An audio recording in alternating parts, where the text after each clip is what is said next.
Terima kasih masih setia menyaksikan Bajul Ijo TV dulur. Sinergi antara Wali Kota Surabaya Eri Cahyadi dan CEO Persebaya Azrul Ananda demi prestasi Green Force dan perkembangan signifikan permainan Persebaya di bawah asuhan Coach Eduardo Perez, serta titik terang teka-teki transfer striker baru, Persebaya Mihailo Profic menjadi 3 topik pilihan terbaru Bajul Ijo TV untuk berita update Persebaya Surabaya. Simak berita ini hingga selesai, namun sebelum lanjut alangkah baiknya klik tombol subscribe dan nyalakan loncengnya.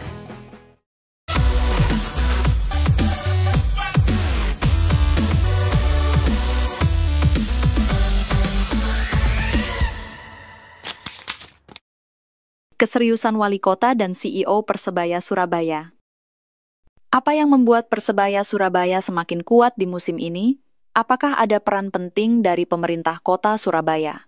Wali Kota Surabaya, Eri Cahyadi, dan CEO Persebaya, Azrul Ananda, telah menunjukkan sinergi yang kuat untuk mewujudkan klub kebanggaan kota Surabaya berprestasi. Hasilnya, kualitas klub musim ini mulai sedikit berkembang. Dari fasilitas klub hingga stadion yang menjadi kandang bertanding Persebaya Surabaya, semuanya menunjukkan keseriusan untuk menuju Persebaya Surabaya berprestasi. Fasilitas GYM yang standar internasional menyerupai klub Eropa sudah dimiliki klub Persebaya Surabaya. Latihan yang digelar kembali pasca pulang menjalani pertandingan pramusim di Australia Barat juga menunjukkan kesiapan tim. Sinergi antara Wali Kota Surabaya dan CEO Persebaya bisa membawa Persebaya Surabaya meraih gelar juara musim ini. Dengan dukungan yang kuat dari pemerintah kota Surabaya dan manajemen Persebaya, diharapkan Persebaya mampu meraih gelar juara musim ini dan memuaskan pendukung setia Persebaya, Bonek Mania. Kita tunggu saja bagaimana perjalanan Persebaya Surabaya di musim ini. Akankah sinergi antara Wali Kota Surabaya dan CEO Persebaya bisa membawa tim ke puncak kejayaan?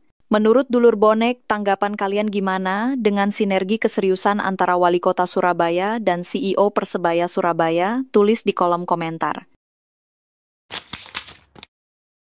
Menanti 3 poin awal Persebaya bersama Eduardo Perez. Persebaya Surabaya menunjukkan perkembangan skuad yang signifikan di bawah asuhan Coach Eduardo Perez.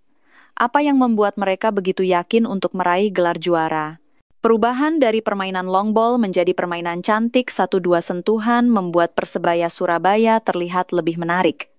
Namun, kesuksesan ini tidak bisa dilihat hanya pada pertandingan uji coba pramusim saja. Kita patut menilai kesuksesan Coach Eduardo Perez di 3 poin awal atau di 5 pertandingan awal Liga Indonesia yang segera akan dimulai. Apakah Persebaya Surabaya bisa mempertahankan performa apiknya? Dengan skuad yang kuat dan taktik yang jitu, Persebaya Surabaya siap beraksi di Liga Indonesia. Apakah mereka bisa menjadi juara dan membawa pulang gelar yang telah lama dinantikan?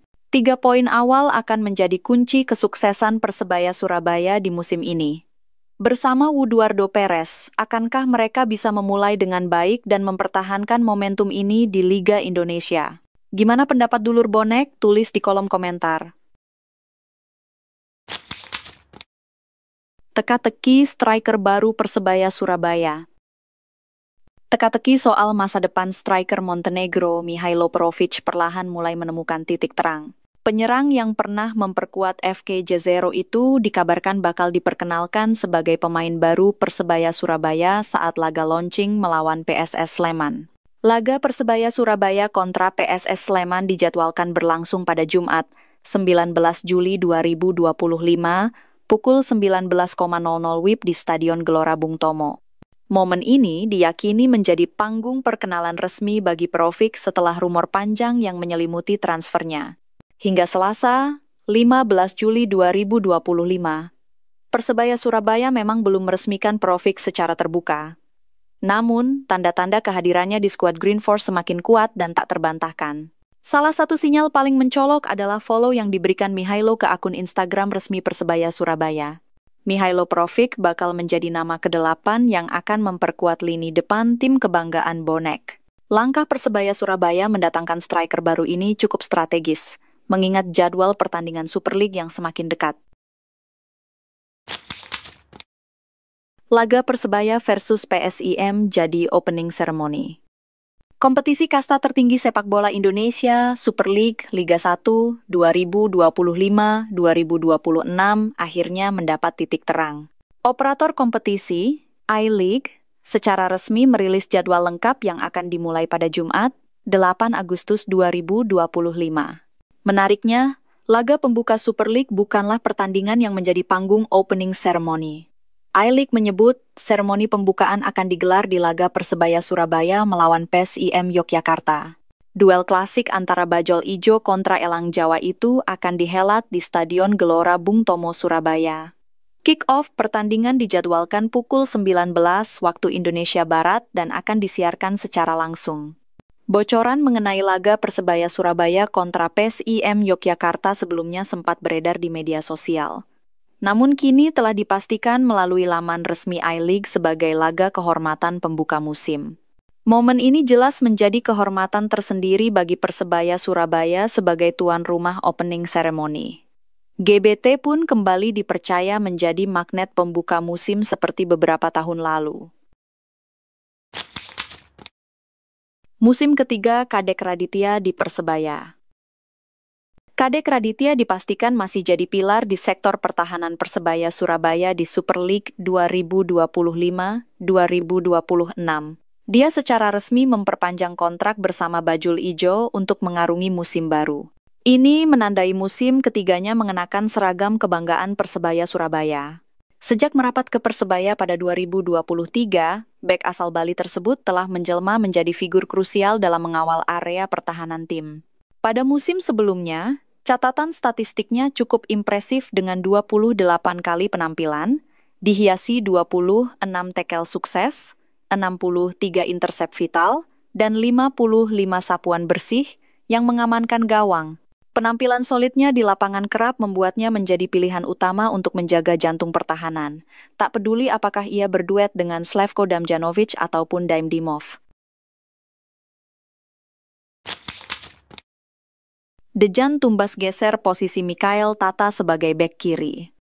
Lini belakang Persebaya Surabaya semakin kuat dengan percobaan sukses Eduardo Perez memposisikan Dejan Tumbas sebagai bek kiri. Saat Persebaya Surabaya menjalani laga pramusim menghadapi Football West All-Star di Australia, Dejan Tumbas dengan posisi barunya sukses menghadang serangan lawan. Penampilannya sangat impresif dan membuat banyak orang yakin bahwa dia cocok di posisi baru ini. Dengan posisi bek kiri diisi Dejan Tumbas, berarti posisi Mikael Tata di posisi bek kiri bakal tergeser. Dejan Tumbas tidak hanya menjadi palang pintu di sisi kiri, tapi juga aktif membantu serangan, sesuatu yang tidak mampu dimiliki Mikael Tata. Sudah pantas untuk musim ini bek kiri Persebaya diisi Dejan Tumbas. Dengan kemampuan dan pengalamannya, dia bisa menjadi kunci kesuksesan Persebaya Surabaya di musim ini. Bagaimana dengan Mikael Tata? Apakah dia akan mencari posisi lain di tim atau menerima kenyataan bahwa posisinya telah tergeser oleh Dejan Tumbas?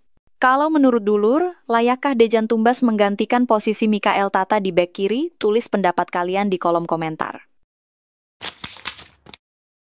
Tiki Taka Persebaya kembali di tangan Eduardo Perez.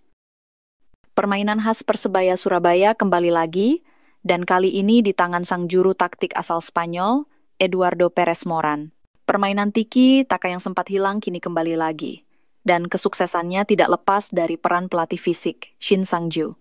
Mantan pelatih fisik timnas Indonesia di era Shin Tae-yong ini memiliki peran penting dalam meningkatkan fisik pemain.